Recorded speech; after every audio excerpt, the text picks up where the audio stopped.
오늘은 지난주에 보았던 본문을 다시 한 번 더 보려고 합니다. 복습하는 의미도 있겠고 조금 더 생각하는 의미도 있겠습니다.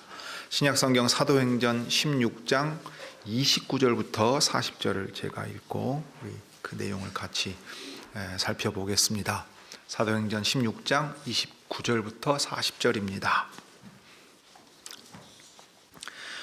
간수가 등불을 달라고 하며 뛰어 들어가 무서워 떨며 바울과 실라 앞에 부복하고 저희를 데리고 나가 가로되 선생들아 내가 어떻게 하여야 구원을 얻으리까 하거늘 가로되 주 예수를 믿으라 그리하면 너와 내 집이 구원을 얻으리라 하고 주의 말씀을 그 사람과 그 집에 있는 모든 사람에게 전하더라.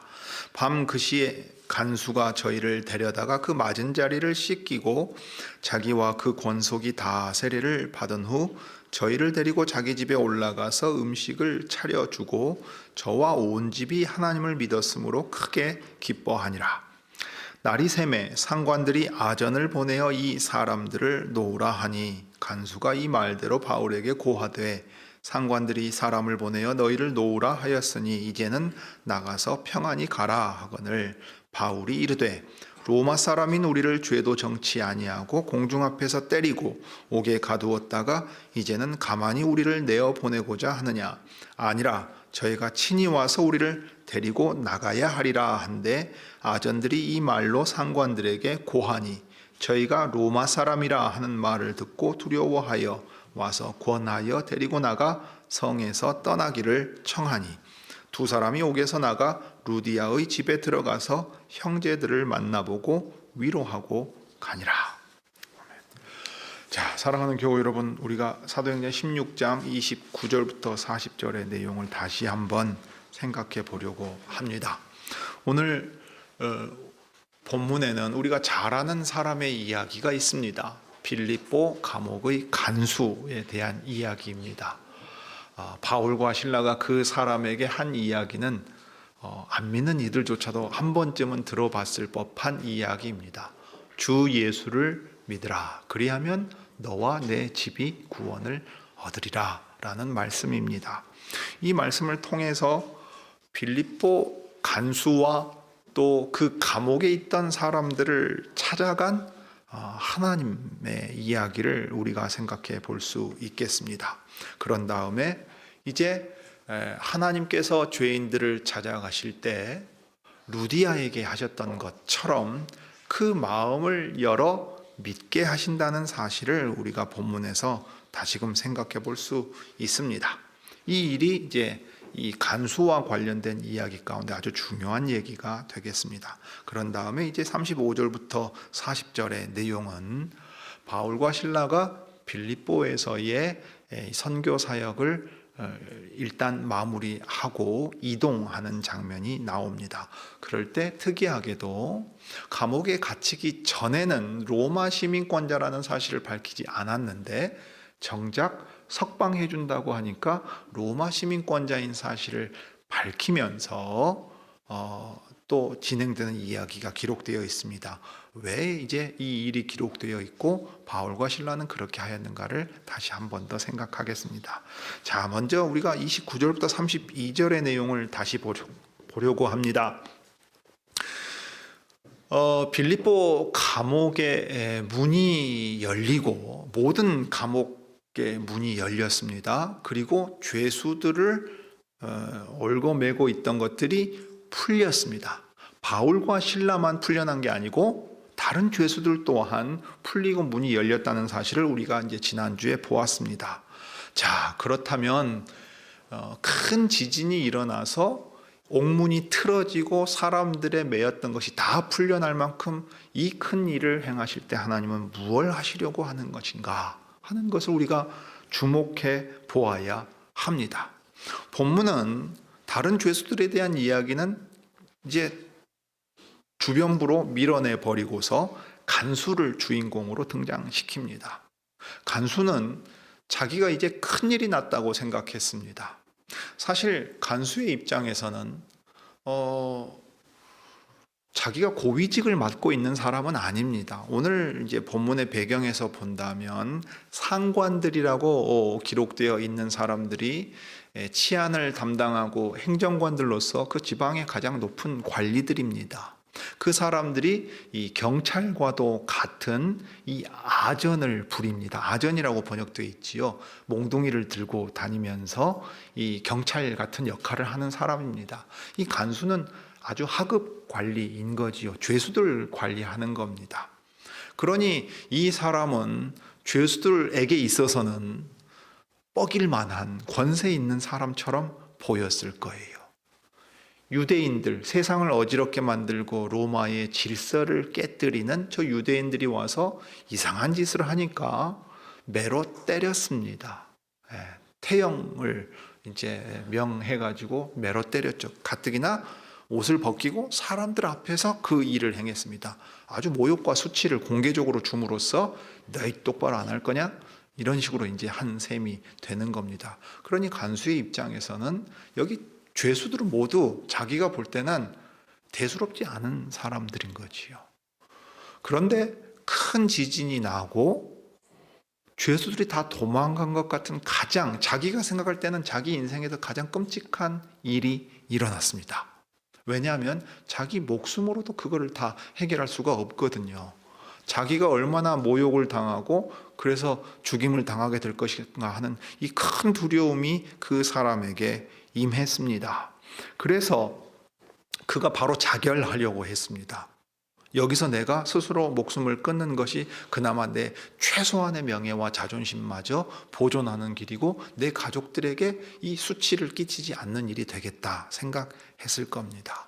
그런데 그것을 보고 바울과 실라가 결코 그 몸을 상하지 말라고 얘기를 합니다. 그 어떤 나쁜 일도 하지 말라고 말하면서 우리가 다 여기 그대로 있다고 말합니다. 이해가 안 가는 일이죠. 감옥의 문이 열렸고 우리로 치면은 발에 족쇄가 풀리고 수갑이 풀리고 칼을 찼던 게 다 풀려졌으면 도망가라고 이 큰 기적을 베풀어 준 것 아니겠어요? 그런데 아무도 도망가지 않고 있었어요. 왜냐하면 너무도 놀라운 일이었기 때문에. 바울과 실라로 말미암아 이 일이 일어났다는 것을 죄수들도 다 알고 있었기 때문에 그 자리에서 움직일 수 없을 정도로 놀라고 두려워했을 것입니다. 그러니 바울과 실라가 다른 죄수들도 도망가거나 달아나지 않게 하고 간수에게 안심시킨 이야기가 바로 이 앞에까지 기록되어 있었어요. 그러니까 그 얘기를 들은 간수가 어떻게 했겠습니까? 일단 그것이 사실인가 확인해 봐야 되지 않겠어요? 그래서 지하 감옥의 깊은 곳이라고 치면 등을 가지고 가가지고 빨리 후다닥 들어가가지고 어떻게 된 일인지를 파악을 해야 됩니다. 과연 문은 틀어져서 열렸고 죄수들이 메인 것에서 다 풀려났습니다. 그런데 놀랍게도 아무도 도망가지 않고 그 자리에 있습니다. 그러면 뭐라고 했겠어요? 도대체 이 일이 어찌된 일인가? 누가는 기록을 아주 압축해서 그냥 중요한 것만 기록했으니까 자세히 적진 않았어요. 그럼 이게 어찌된 일인가 파악했지 않겠어요? 그럼 죄수들이 뭐라고 했겠어요? 저 사람들이 기도하다 찬송하니까 큰 지진이 일어나서 이 상황이 되었습니다. 우리도 놀라고 두려워한 나머지 움직일 수 없었습니다. 이렇게 말하지 않았을까요? 바울과 실라가 앞장서서 간수에게 말한 것을 듣고서 저분들로 말미암아 이 놀라운 일이 일어났다. 진짜 놀라운 건 죄수들이 도망가지 않고 그대로 있는 걸 거예요. 그러니까 바울과 실라라고 하는 사람, 저 그냥 유대인이고 대수롭지 않고 조롱하며 감옥에 가둬뒀던 그 사람들이 함부로 대할 사람이 아니구나. 신이 저들과 함께 해가지고 저들을 쓰셔서 무언가를 하시고 계시구나 하고 당연히 두려운 마음으로 그 사람들을 다시 보게 만들었다 이 말입니다. 그래서 무서워 떨며 바울과 실라 앞에 엎드렸다. 그래서 납작 엎드렸어요. 간수가 죄수에게 엎드릴 일이 있을 수 없잖아요. 완전 상황이 뒤집혀 있잖아요. 자, 그럴 때 도대체 어떻게 해서 이런 역전이 일어납니까? 하나님께서 오늘 죄인인 이 간수를 찾아가시기 위하여 오셨기 때문에 그렇습니다. 여러분, 큰 지진이 일어났다는 얘기는 그냥 저 지축이 뭐 겹쳐가지고서 우리가 예상치 못한 어떤 큰일이 일어났다는 얘기가 아닙니다. 하나님께서 그들 가운데 찾아가셔서 그들과 함께 계심으로써 땅이 흔들리는 일을 친히 나타내 보이신 거예요. 바울과 신라를 탈옥시키기 위한 목적도 아니고 죄수들을 탈옥시키기 위한 목적도 아니었어요. 도대체 이 큰 일은 무엇 때문에 행하신 것입니까? 오늘 두려워 떠는 가운데 바울과 신라 앞에 엎드린 간수 때문에 하시는 일입니다. 하나님께서는 로마 제국의 관리로서 저 별 볼 일 없는 유대인들을 멸시하고 조롱하던 이 사람에게 찾아가십니다. 너는 진짜 주가 누군 줄 아느냐? 네가 로마의 관리가 되어서 그 별 볼 일 없는 것을 가지고 권세를 떵떵거리면서 자랑하고 있을 때, 그래서 이 죄수들과는 비교할 수 없이 너와는 다른 사람들이라고 생각하고 있는 바로 그때 네 앞에 내가 찾아오는 것이다 하고 말씀하시는 거예요. 하나님께서 죄인을 직접 찾아가실 때 지진 가운데에서 큰 두려움 가운데 그를 만나러 지금 가고 계시는 겁니다. 자, 그러자 이 사람이 어떻게 했습니까? 저희를 데리고 나갔습니다. 죄수들 다 있는 감옥에서 무언가를 얘기할 게 아니겠지요.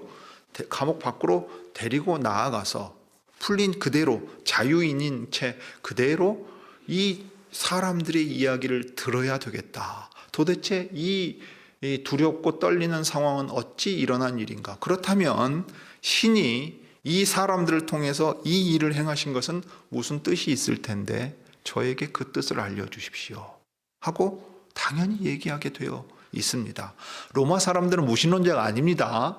오히려 수많은 신을 섬기는 사람들이었어요. 그러니까 신이 이 지진이나 표적을 통해서 이 사람들에게 나타내시려고 하는 뜻이 있다 하는 것을 받아들이는 데는 전혀 어려움이 없습니다. 그러니 저희를 데리고 나가서 이렇게 말해요. 주여, 여기 선생들아라고 되어 있는데 선생이라는 표현이 아닙니다. 주라는 표현입니다. 주라는 표현. 네. 그들을 존중하면서 엎드렸던 바로 이 사람이 주님, 제가 어떻게 해야 구원을 얻을 수 있겠습니까? 라고 물어요. 여기서 구원을 얻는다는 말은 제가 간수로서의 책임을 어떻게 하면 면할 수 있겠습니까? 예를 들면 징계받지 않고 이 일이 어떻게 잘 넘어갈 수 있겠습니까? 그걸 묻는 게 아닙니다. 신의 능력이 당신들을 통해서 이렇게 나타났다면 저에게 말씀하시고자 하는 뜻이 있지 않겠습니까? 제가 무엇을 어떻게 해야 되겠습니까? 하고 지금 묻는 겁니다.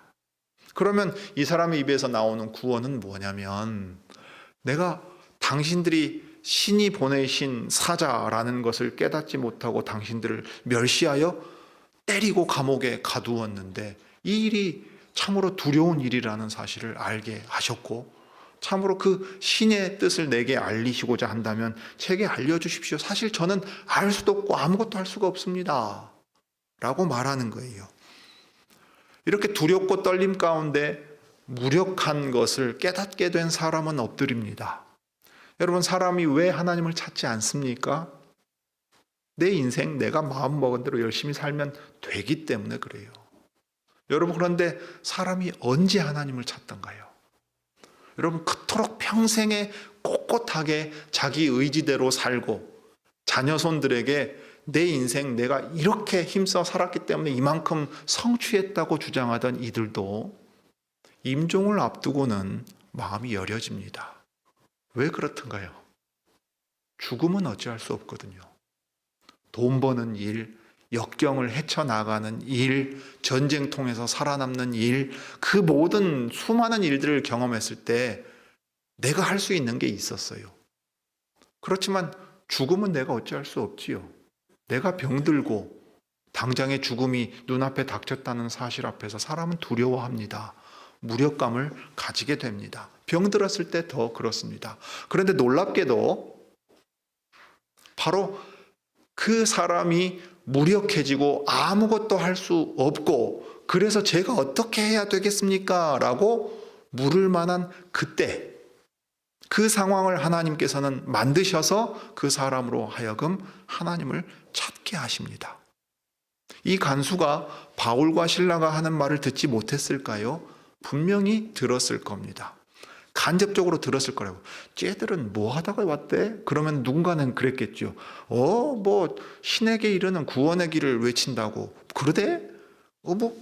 점치는 여종 귀신 쫓아냈다며. 그 주인들이 그냥 자기들 사업 다 망쳤다고 저거 잡아놓은 거 아니야? 그래, 그런 줄 알았네. 바울과 실라가 한 말이 뭔지는 전에 들었을 거예요. 그렇지만 코웃음 쳤을 거라고요. 제 아무리 하급 관리지만 저 죄수된 유대인들하고는 비교도 할 수 없는 처지에서 그들의 말은 아무런 의미가 없었거든요. 그런데 자기 목숨이 위태로운 지경을 넘어서 신의 능력이 자기 눈앞에서 나타나 있고 그 죄수들조차도 두려워 떠는 모습을 보면서 이것은 내가 함부로 할 것이 아니다 하고 깨닫게 됩니다. 내 목숨을 넘어서는 정말 중요한 어떤 일이 달린 상황이다 하는 것을 깨닫게 돼요. 그래서 비로소 바울과 실라 앞에 엎드립니다. 제가 어떻게 해야 되겠습니까? 제가 어떻게 해야 되겠습니까? 우리의 인생이 그러합니다. 여러분, 사실 고통과 고난을 즐거워하는 사람은 아무도 없습니다. 그걸 즐거워하면 이상한 사람이지요. 고통과 고난 자체는 아름답지 않습니다. 그런데 그것이 내게 유익이 되는 이유는 무엇입니까? 우리로 하여금 하나님을 찾게 만들기 때문입니다. 죄인들은 자기의 죄를 깨닫지 못합니다. 내 힘으로 평생에 잘 살 수 있다고 생각하고 잘 살아왔다고 자랑합니다. 내가 왜 죄인이냐고 하나님 앞에 따져 물어요. 고통과 고난이 찾아올 때 왜 나에게 이런 시련을 주냐고 말해요. 그렇지만 진정으로 자신이 감당할 수 없는 어떤 일을 만나서 무력감에 빠질 때 우리는 하나님의 도우심을 구합니다. 제가 어떻게 해야 됩니까? 어떻게 해야 이 어려움과 곤경과 고난에서 벗어날 수 있습니까?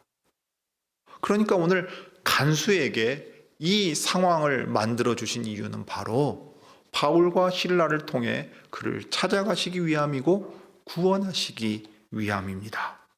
그래서 이 간수가 주여 제가 어떻게 해야 구원을 얻을 수 있겠습니까? 라고 물을 때 바울과 실라는 주 예수께서 전하게 하신 그 복음의 가장 요약된 형태로 이렇게 말합니다. 주 예수를 믿으라. 우리가 전하는 예수님이 진짜 주님이신 것을 인정하시고 주님으로 모시고 사십시오.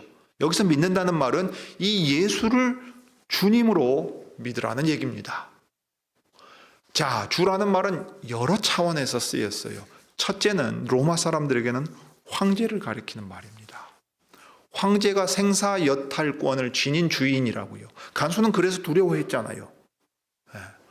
그 황제의 명을 받은 자기의 상관들이 자기의 목숨을 빼앗아갈 것을 두려워했어요. 이 로마는 힘으로 다스리던 나라입니다. 유대인들 재판도 하지 않고 때려서 모욕 줬어요. 간수라고 할지라도 죄수들 간수 제대로 못하면 어떻게 해요? 그 목숨을 빼앗아 버리는 곳입니다. 두려워 떨게 만드는 곳이에요. 그러니 황제는 모든 생명의 주인이라고 인정받던 사람입니다. 그런데 바울이 이렇게 말해요. 진짜 우리 생명의 주인은 따로 있습니다. 우리가 전하는 예수님이 우리의 주인이십니다. 그러니 황제가 아니라 바로 이 예수님이 천지 만물의 주인이요 우리의 주인이신 것을 믿으십시오. 더 나아가서 당신이 우리를 향하여 주님이라고 불렀습니다. 우리는 그럴 만한 자격이 없습니다. 참 주님이신 예수께서 전하라 하신 말씀, 이 예수를 믿으라 그리하면 구원을 얻게 될 것이라는 복음을 전하라고 우리를 보내신 것뿐입니다 라고 얘기하고 있어요. 그러니 아무것도 할 수 없는 사람에게 그 당신의 종들을 보내서 이제 이 예수님을 주님으로 믿으십시오. 이것이 당신에게 들려주시는 복된 소식입니다 라고 말씀합니다. 당신뿐만 아니라 당신 그리고 당신의 가족도 구원을 얻게 될 것입니다 라고 말해요. 이 구원의 길은 모두에게 열려 있습니다. 특별히 당신이 복음을 듣고 이 예수님을 받아들인다면, 주님으로 모신다면 당신으로 인해, 당신을 통해서 당신의 가족들까지도 이 예수님을 주님으로 모시고 살 수 있게 될 것입니다. 그런 이 구원이 당신에게서 시작해서 당신의 가족 모두에게 이를 것입니다. 이것이 하나님께서 오늘 이 일을 행하셔서 당신을 부르고 계시는 증거입니다. 우리의 말을 들으십시오라고 말하는 거예요. 여러분, 이것이 주님의 교회가 하는 일입니다. 말씀 사역자가 하는 일이 바로 이것입니다. 우리가 이 세상에서 어려움과 고통 가운데 있을 때, 우리가 어찌할 수 없는 그 어려움을 만날 때, 그냥 일하는 것, 공부하는 것은 우리가 할 수 있는 것처럼 보이지만 인간으로서 할 수 없는 어떤 상황에 마주하게 되었을 때 주님은 주 예수님을 믿음으로써 참되고 바르게 하나님께서 원하시는 삶을 이 땅에서 살아갈 수 있다고 우리 모두를 부르고 계십니다. 그러므로 청년 여러분, 청소년 여러분, 어린이 여러분, 그리고 장년 여러분, 우리 모두 이 간수와 마찬가지로 우리 힘으로 무엇을 해보려고 하고 우리 힘으로 이룰 수 없는 어떤 절망 가운데 처하게 될 때 주 예수를 믿으라 부르시는 이 복음의 소리를 들으실 수 있기를 바랍니다. 이 복음은 나 한 사람을 부르시는 이야기뿐만 아니라 나와 우리 가족을 구원하시려고 하나님께서 말씀을 보내서 부르시는 음성입니다. 자, 그러면 주 예수를 믿으라 이 한마디, 그것을 인정하기만 하면 되는 것입니까? 예수를 주로 믿는다는 것이 무엇인지를 우리가 바로 알아야 합니다. 그래서 이 다음에 32절에 보면 그리하면 너와 내 집이 구원을 얻으리라 한 다음에 주님의 말씀을 그 사람과 그 집에 있는 모든 사람에게 전했다 했습니다. 여기 그 사람과 간수와 간수의 집에 있는 모든 사람에게 전한 주의 말씀을 요약하자면 예수께서 참 주님이신 것을 믿으라 했고 그것이 무슨 뜻인지를 말씀을 통해 전했다는 얘기입니다. 그러므로 복음은 단순히 이 한 문장을 선언하는 데 그치는 것이 아닙니다. 이것은 요약해서 고백하는 말이에요. 그러면 이 말이 무엇인지를 알고 깨달을 수 있어야 한다는 얘기입니다. 예수께서 주님이시다 하는 말의 참뜻이 무엇입니까? 천지를 만드신 하나님께서 당신의 외아들 이 예수님을 보내서 당신의 나라의 왕으로 삼으십니다. 그래서 이 예수님이 우리 죄를 대신해 죽으시고 부활하셔서 아버지의 오른편에 올라가셨습니다. 아버지의 나라를 이 예수님께서 왕이 되셔서 다스리시고 성신을 보내서 우리와 함께 하십니다. 이것이 복음의 큰 내용이고 주 예수를 믿으라 라는 말의 그 내용입니다. 그래서 복음이 왜 기쁜 소식인지를 주님의 말씀을 더 가르침으로써 깨닫게 되고 그리하여 그 믿음이 더욱 굳건해집니다. 여러분, 예수께서 승천하시기 전에 사도들에게 하신 말씀을 떠올려 보십시오. 마태복음 28장 18절부터 20절에 기록되어 있습니다. 예수께서 사도들을 보내십니다. 가라 하고 보내시면서 모든 민족으로 제자를 삼으라 하시죠.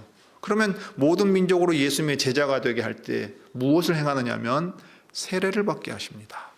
아버지와 아들과 성령의 이름 안으로 연합하게 만드시는데 이것은 죄사함을 얻게 하는 회개의 세례라고 사도행전에서 분명히 이야기합니다.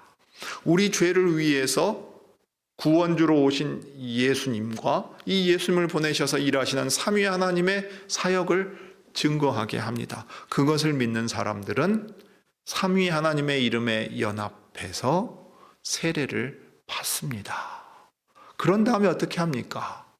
그러고 다 끝납니까? 아니지요. 내가 너희에게 분부한 모든 것을 가르쳐 지키게 하라. 사도행전 2장의 표현대로 치면 사도들의 가르침을 계속해서 받고 전념합니다. 그러니까 복음의 말씀을 듣고 그 복음을 점점 더 풍성하고 깊게 깨달아서 자라가야 합니다. 이게 오늘날 우리가 복음을 전하지 못하는 가장 그 약점 중에 하나일 겁니다. 복음을 너무 피상적으로 이해한다는 거예요. 주 예수를 믿으라라는 한 문장 또는 예수님이 우리의 죄를 대신해서 돌아가셨습니다 정도로 그쳐버린다고요. 그게 무엇을 뜻하고 그래서 어떻게 살아야 하는가에 대한 그 가르침을 점점 더 배워가지 않는다면 하나님의 나라가 빈약해져 버리는 일을 우리가 오늘날처럼 볼 수 있게 됩니다. 당연히 복음을 처음 듣고 믿을 때에는 중요한 큰 내용들만을 전하게 되겠지요. 그렇지만 뒤에 보는 것처럼 그리고 지난주에 말씀드린 것처럼 주 예수를 믿으라 그럴 때 하나님을 믿었으므로 크게 기뻐하더라 했단 말입니다. 예수님을 믿는다는 것이 하나님을 믿는다는 것과 어떻게 관련되어 있는지 바울과 실라는 그들에게 말씀을 증거함으로 가르쳤습니다. 사도행전이 우리에게 요약하여 들려주는 복음의 그 가르침, 하나님께서 자기 아들 예수를 우리에게 보내셔가지고 십자가를 지고 죽은 자들 가운데서 살리셔서 그 의로운 분의 죽음으로 말미암아 우리도 하나님의 백성이 되게 하셨다. 이제 오순절에 성령을 우리에게 보내주시고 우리 안에 성령을 두심으로써 이 예수님이 우리를 다스려 가시고 세상에 하나님의 나라를 세워 가시고 통치해 가신다 하는 것을 가르쳤을 것이라고요. 간수와 그의 가족이 들은 복음은 단순한 복음이 아닙니다. 명료하면서도 기초적이지만 가장 중요하고 필수적인 복음을 다 들었을 것입니다. 오늘 우리도 마찬가지입니다. 주 예수를 믿으라. 그리하면 너와 내 집이 구원을 얻을 것이다. 정도로 만족하는 것이 아니라 삼위 하나님께서 예수 그리스도 안에서 우리의 구원을 위해 어떻게 행하셨는지를 알아야 합니다. 그 구원을 받은 이들이 사도행전이 말하는 대로 그리스도의 제자들이 되어서 사도들의 가르침에 힘쓰고 또 한 마음을 모아서 기도하는 데 힘쓰고 성찬과 성례에 참여하고 서로 교통하는 데 힘씀으로써 교회의 모습을 증거하는 곳이라는 것도 생각해야 합니다. 이렇게 하나님께서 우리를 구원하시기 위하여 찾아올 때 죄인들을 찾아오십니다. 그리고 죄인들의 곤경 가운데에서 참된 복음으로 부르십니다. 지금도 오늘도 주께서 부르고 계시는 것을 여러분들이 기억하시기 바랍니다. 자, 그럴 때 어떻게 우리가 복음을 받아들일 수 있습니까? 그리고 복음을 받아들인 사람들은 어떤 변화를 경험하고 어떤 모습을 보여줍니까? 우리가 두 번째로 생각할 수 있는 게 33절과 34절의 내용입니다. 주의 말씀을 간수와 그 집에 있는 모든 사람에게 전했습니다. 듣고 흘려버릴 수도 있잖아요. 안 믿어질 수 있잖아요. 그런데 33절에 보면 밤 그 시에, 그러니까 밤 시간 바로 그때, 이 밤은 한밤중입니다. 한밤중인데 한밤중 바로 그때 간수가 저희를 데려가는데 뒤에 보면 그 데려간 곳이 어디냐면 자기 집입니다. 왜냐하면 지금 가족들에게도 다 말씀을 전했다 했고 나중에 식사에 참여하게 하거든요. 그러면 저희를 데려다가 어떻게 합니까? 그 복음의 말씀을 들으니 당신이 전해주신 이 예수님이야말로 나의 진짜 주님이십니다. 그렇다면 당신들이야말로 살아계신 하나님의 그 말씀을 우리에게 들려주신 귀한 저 그리스도의 종이십니다. 그런 당신들의 말을 거짓이라 여기고 이렇게 때리고 피 흘리게 만든 우리의 죄가 얼마나 끔찍한가 돌아보게 됩니다. 그러니까 자기가 흉악한 죄인이라는 사실을 지금 여기서 보는 거예요. 로마의 군병들이, 유대인들이 예수님을 유죄 판결 받게 만들고 반역자로 몰아세워서 십자가에 달리게 할 때 채찍질하고 피 흘리게 만들고 못 박았습니다. 오늘 마치 그런 것처럼 그때 복음을 받아들이고 진정 그분이 하나님의 아들이신 것을 믿었던 로마의 백부장의 경우에는 저분이 달리시고 찔리시고 피 흘리시고 고난받으신 것은 나를 대신해서 이 일을 행하신 것이구나 깨달았던 것처럼, 간수는 사도들이 매맞고 사도들이 피 흘리는 것을 통해서 이렇게 생각했을 거예요. 사실은 내가 죄인인데 예수님이 십자가에 달리신 것처럼 저 사람들을 나를 대신해 매를 당하게 맞게 하시고 수치를 당하게 하시고 조롱을 당하게 하심으로써 나를 복음 가운데로 부르셨구나 하고 생각했어요. 그러니 그 맞은 자리를 씻겼다 했습니다. 하나님의 말씀을 듣고 그 말씀을 받았기 때문에 말씀을 전한 자들을 존중합니다. 더욱이 그들이 자기 십자가를 지고 그리스도를 전할 때 자기의 죄를 더욱 보게 됩니다. 그냥 약간 감옥에 있었으니까 더러웠다가 아니에요. 여러분 아마 피 흘렸을 것이고, 우리 이 태양은요 잘못하면 죽지 않습니까? 예전에 어디 사극 같은 데 보면 맞아 죽는다고요. 주리를 틀고 태양을 치면요 사람이 까무러쳐서 죽습니다. 피가 나요. 살이 다 터지고. 그러니까 피가 엉겨 붙었을 것이고 상처는 이루 말할 수 없었을 거예요. 그 자리 다 씻겨주고 우리로 치면은 약도 발라주고 그랬을 거라고. 그걸 만지면서 무슨 생각을 했겠냐 이 말입니다. 내가 하나님 앞에 이렇게 맞아도 싼 죄인인데 오히려 이 사람들을 죄인 취급하심으로써 나의 죄를 보게 하시는구나. 그러면서 그리스도를 기억하게 되었을 거예요. 그러니 자기의 죄를 깨닫고 돌이킨 사람들이 이제 무엇을 말하겠습니까? 그렇습니다. 우리의 죄를 보게 하시고 당신들을 통해 이 주 예수님을 알고 믿게 하셨으니 저희로 이제 세례를 받게 해주십시오. 예수님의 참 제자들이 되게 해주시고 삼위 하나님의 이름에 연합해서 하나님의 백성이 되게 해주십시오 하고 자기와 그 권속이 다 세례를 받았다 그랬어요. 복음을 듣고 기뻐할 수 있는 모든 존재들이 다 여기에 동의했던 거예요. 간수 한 사람이 복음을 받으니까 자 내가 세례 받을 거니까 당신들도 다 받아 이렇게 명령했다는 얘기가 아닙니다. 주의 말씀을 그 가족들에게 권속들 심지어 종들이 있었다면 종들까지 다 들었단 말이에요. 그들도 이 믿음을 가지게 되고 죄사함을 얻게 하는 회개의 세례에 참여하게 됩니다. 이게 자기의 죄를 깨닫고 돌이킨 사람의 모습이에요. 그래서 자기 집에 올라가서 음식을 차려줍니다. 환대하는 모습이죠. 존중하는 모습입니다. 유대인 범죄자가 아니라 주님의 말씀을 맡은 종인 것을 인정했던 거지요. 어떻게 이 일이 있을 수 있습니까? 우리는 사실 빌립보에서 바울과 실라를 통해 하나님께서 하신 일을 기억하고 있습니다. 그것은 무엇입니까? 세 가지 이야기가 대표적으로 나오는데 첫 번째 이야기, 두아디라의 자주장사 루디아라 하는 여인의 이야기를 알지요. 사실은 기도처를 찾으러 가려다가 찾지 못한 상태에서 여인들이 모여 있는 곳을 보았습니다. 사실은 바울과 실라의 계획대로 되지 않은 거예요.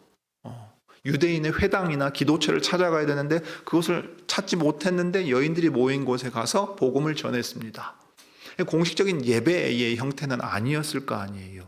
그런데 루디아가 바울의 말에 귀를 기울였습니다. 그리고 그 말씀이 참되다고 받아들였어요. 어떻게 해서 그게 일어났느냐? 주께서 그 마음을 여셨기 때문에 그래요. 그러니까 크게 일어난 지진이라든가 죄수들이 도망가지 않는 모든 일도 기적적인 일이지만 더 큰 기적은 뭐냐면 이 로마의 하급 관리인 간수의 마음이 열리고 간수와 그 집안의 모든 사람들의 마음이 열린 일이야말로 가장 큰 기적입니다. 주님이 바로 그들의 마음을 여셔서 이 예수님을 주님으로 영접하게 하기 위해서 그들을 찾아가셨던 것을 우리가 보게 됩니다. 그러니 하나님께서는 오늘도 복음의 말씀을 듣는 이들, 루디아처럼 귀를 기울이고 따라가는 이들, 간수처럼 절망 가운데서 하나님께 어떻게 해야 되겠냐고 아뢰는 이들에게 말씀을 보내시고 말씀을 듣게 하시고 마음을 열어서 구원에 이르게 하십니다. 우리 모두에게 주님이 찾아오셔서 그렇게 부르시고 또 그 은혜를 주십니다. 자, 그러면 이렇게 하나님께서 구원하시는 이들이 누리는 것은 무엇입니까? 이제 34절 하반절에 보면 저와 온 집이 하나님을 믿었으므로 크게 기뻐했다 했습니다. 이 큰 기쁨이라는 것은 하나님께서 찾아가실 때 하나님의 백성에게 임하는 겁니다. 그러니까 빌립보서에서 복음의 사역이 실패한 것처럼 보이고 복음 사역자들이 감옥에 갇힌 것처럼 보이고 조롱당하고 모욕당하는 것처럼 보이는 바로 그때 하나님은 바로 그 일을 통하여 복음의 능력을 나타내시고 황제가 모든 사람들의 주인이 아니라 살아계신 하나님이 주인이신 것, 그리스도께서 주인이신 것을 나타내십니다. 그러니 이 사람들은 더 이상 목숨이나 책임에 대한 염려와 걱정과 근심이 아니라 오늘 주 예수께서 바울과 실라를 통해 말씀하시며 찾아오신 것을 항상 기쁨 가운데 누릴 것이었습니다. 이것이 복음을 받은 사람들이 누리는 큰 은혜요, 또 그 증거입니다. 사도행전 2장 46절을 보면 예루살렘의 교회가 설 때 그리스도의 제자들이 어떤 모습을 보였는지 들려줍니다. 날마다 마음을 같이하여 성전에 모이기를 힘쓰고 집에서 떡을 떼며 기쁨과 순전한 마음으로 음식을 먹고 하나님을 찬미하며 또 백성에게 칭송을 받았다 했습니다. 여기 기쁨과 순전한 마음으로 음식을 먹었다. 하나님의 백성들, 특별히 그리스도의 제자들이 그리스도께서 함께 하심으로써 주님의 교회로 서갈 때 누리는 제일 중요한 요소가 뭐냐면 기쁨입니다. 기쁨. 여러분, 여건이 좋아서 고난이 없어서 기뻐한다는 말이 아닙니다. 참 생명의 주인이 누구신가를 비로소 알게 되었고 그래서 내가 진리이신 그리스도 안에 살아간다는 바로 그 사실이 기쁨을 줍니다. 이 기쁨으로 말미암아 고통과 고난과 어려움도 헤쳐 나아갈 수 있습니다. 바울과 실라가 그것을 우리에게 직접적으로 보여주었지 않습니까? 그러므로 우리가 마지막으로 생각해 볼 것은 이제 35절부터 40절의 내용입니다. 바울과 실라가 풀려납니다. 누가는 자세하게 기록하지는 않는데 어쩌면 지진이 났던 일을 상관들도 들었을 가능성이 매우 높습니다. 로마 사람들이 무신론자가 아니라고 말씀드렸지요. 유대인들을 며칠 구금시켜 놓을 수 있는데 그 다음날 바로 풀어주라고 했단 말이에요. 그럼 사실 어쩌기 보면 특별한 경우일 수도 있습니다. 상관들이 직접 명했다고요? 더 가둬두면 안 된다고 판단한 근거가 뭘까? 큰 지진이 일어났고 이러이러한 일이 있었다는 게 보고가 됐을 수도 있어요. 그러면 그 사람들도 어떤 의미에서는 뭔가 특별한 일이 있었는가 하고서는 저 사람들을 쉽게 말하면 건드리면 안 되겠다, 이런 마음이 들었을 수 있습니다. 그래서 이제 석방하라고 우리로 치면 경찰 같은 이들을 이제 아전을 보내서 간수에게 명했어요. 그러니 간수로서는 자기는 기쁜 소식이었겠죠. 선생님, 바울 선생님, 실라 선생님, 이제 저희 행정관께서 이제 석방하신다고 얘기합니다. 평안히 가셔도 좋겠습니다. 이렇게 말했어요. 그런데 바울이 여기에 대해서 이제 문제 제기를 합니다. 37절부터 39절에 나오는데 여기 잘 보면 이 38절에 보면 아전들이 이 말로 상관들에게 고했다 하는 말을 생각해 보면요, 이 이제 경찰에 해당하는 관리에게 이 말을 해서 행정관에게까지 이 말이 들어가도록 지금 바울이 일부러 말한 내용입니다. 뭐냐면 우리가 로마 사람인데 정당한 재판 절차도 거치지 않고 심지어 모든 사람이 보는 데서 때리고 옥에 가두었다가 이제는 조용히 내보내려고 하느냐. 여기 가만히 우리를 내어보내고자 한다 하는 것을 보면 사실은 여기 행정관들도 일종의 두려움을 가지고 있는 겁니다. 어떤 두려움이었을까요? 이 사람들 그대로 잡아뒀다가는 뭔가 안 좋은 일이 있을 것 같다는 생각이 들으니까. 그런데 지금 자기들이 때려서 가뒀잖아요. 그러니까 조용히 내보내려고 하는 거예요. 일 처리를 그렇게 하려고 할 때 바울이 로마 시민권자임을 주장하면서 정당한 재판을 거치지 않은 점, 특별히 그로 말미암아 우리에게 모욕과 수치를 준 점에 대해서 지적합니다. 그러면서 저희가 친히 와서 우리를 데리고 나아가야 한다. 말하자면 복권시켜줘요. 이 사람들은 죄가 없다. 우리가 이 일에 대해서 잘못했다. 사과해야 되고 당사자에게 사과하고 이 일에 대해서 문제가 되지 않다는 사실을 자신들이 직접 나타내 보여주기를 바랬습니다. 여러분, 우리가 일반적인 상황으로만 보면 아니 도대체 그렇게까지 요구할 만한 일인가, 또 그것을 들어줄 수 있을 것인가 생각하기 쉽잖아요. 근데 이 얘기를 들은 상관들, 행정관들이 어떻게 행동합니까? 저희가 로마 사람이라 하는 말을 듣고 두려워합니다. 밤에 지진이 일어나서 뭔가 큰일이 있었다는 거 그 정도가 아니에요. 왜 두려워합니까? 로마 시민권자는 정당한 유죄 판결을 받아야만 감옥에 갇힐 수 있어요. 정당한 재판을 받아야 하고 또 청구할 수 있는 권리가 있어요. 그렇지 않으면 황제를 모독하는 게 되는 겁니다. 이 사람들도 목이 달아나는 일이에요, 지금. 그러니까 로마는 한편으로는 법이 질서로 통치하고 있는 모습을 보여주면 동시에 힘으로 다스리던 나라였단 말이에요. 그러니까 이 일에 대해서 로마 시민권자임을 주장하는 말을 듣고서 이 사람들이 두려워해서 어떻게 합니까? 와서 권하여 데리고 나가 성에서 떠나주기를 요청했다 그랬어요. 전에는 명령했죠. 지금은 요청합니다. 그런데 바울이 어떻게 합니까? 두 사람이 옥에서 나가 바로 그 도시를 떠나지 않고 루디아의 집에 갑니다. 놀랍게도 바울이 하는 행동이야말로 전형적인 로마 사람의 행동입니다. 그게 뭐냐면 자유인의 행동이라고요. 저 행정관들이 바울과 실라에게 명령할 권한이 없습니다. 오히려 두려워하면서 요청해야 된다고요. 그 정도로 이 빌립보에서는요, 로마의 시민권을 가지고 있다고 하면 자랑할 만하고 그 권리를 행사할 만한 특권이었어요. 특권. 그런데 바울이 이전에 그 권리를 행사하지 않고 오히려 감옥에서 내보내려고 할 때 그 권리를 주장한 이유는 무엇이겠는가 우리가 생각해 본다면 이것입니다. 첫째는 복음을 전하려고 할 때 그들이 유대인으로서 유대인들에게서 나온 복음을 증거하기 때문에 로마 시민권자인 것을 강조하기보다 유대인으로서 복음 전하고 고난받는 것을 당연히 여겼습니다.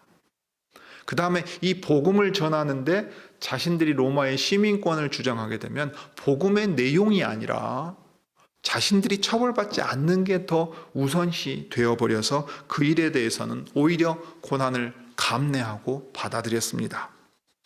그와 동시에 자신들이 이대로 조용히 떠나게 되면 그들이 전한 복음은 어떤 게 됩니까? 애초에 범죄 혐의처럼 그냥 저 유대인들이 와서 평화로운 로마 세계를 흐트러뜨리고 우리가 받지 못할 안 좋은 풍속을 전하는 것으로 그대로 남아버려요.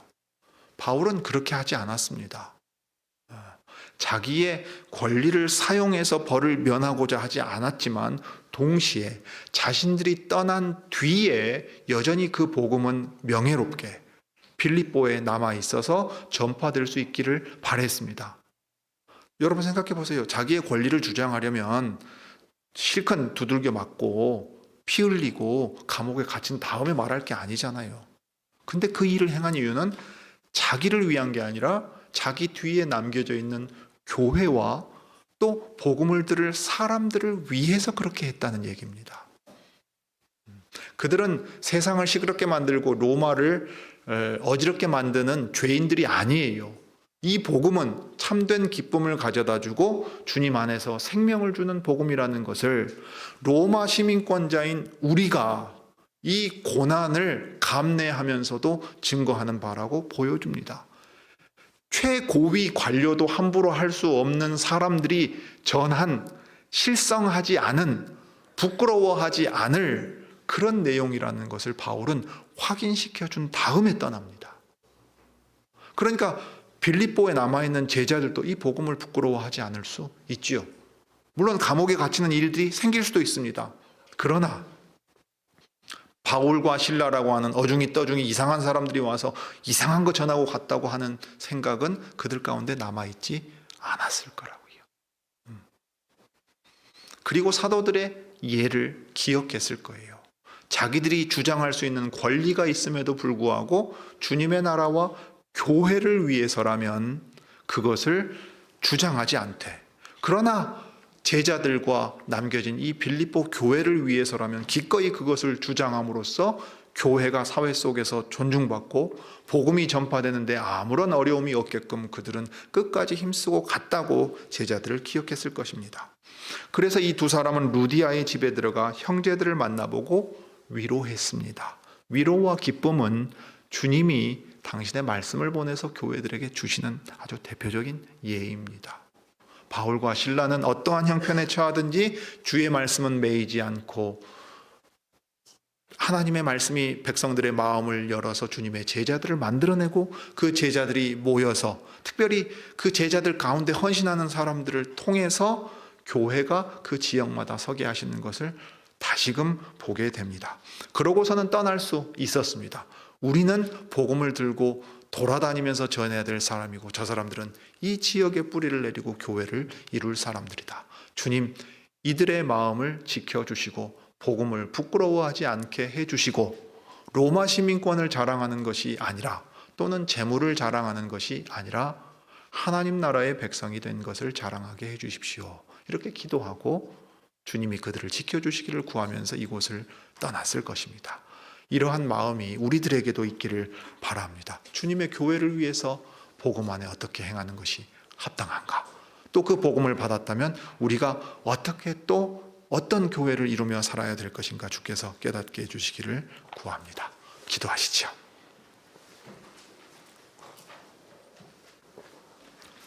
자비로우신 하나님, 우리 아버지, 참으로 죄악 가운데 살아가며 자기 스스로를 높이고 자기 힘으로 힘써 모든 것을 세웠다 자랑하는 인생들 사이에 참으로 그 모든 것이 무너지고 아무것도 할 수 없을 것 같은 그때 주님은 찾아가시며 주 예수 그리스도의 복음으로 부르사 우리의 마음을 여시고 그 참된 생명을 우리에게 허락해 주십니다. 오늘 그 놀라운 기적이나 수많은 일들에 우리가 주목하는 것이 아니라 간수와 그의 가족들, 그 집안에 찾아가셔서 주님의 말씀을 들려주심으로써 그 마음을 열고 죄사함을 얻게 하는 회개의 세례를 받아 큰 기쁨 가운데 거하게 된 것을 봅니다. 비단 간수만이 아니라 루디아와 그녀의 헌신을 통해서 빌립보의 교회가 서고 제자들이 모여서 위로와 기쁨 가운데 전진해 가게 되는 것을 또한 봅니다. 그러므로 주님의 교회는 빌립보에만 서게 되는 것이 아니라 주의 복음의 말씀이 들려지는 곳 어디든 세워지게 될 것이고 또 그 말씀을 굳게 붙잡고 이 교회가 서 나아가게 될 것입니다. 주님, 이곳에 그 복음을 들려주셔서 또한 남부개혁교회가 서싸우니 이 복음 안에서 주님, 예수님만을 우리의 주님으로 참되고 바르게 믿고 살아가게 하시고 예수님을 주님으로 모신다는 게 무엇인지 우리의 삶과 이 교회의 걸음 가운데 주님 나타내 보여주시기를 구합니다. 주 예수님의 이름으로 기도드립니다.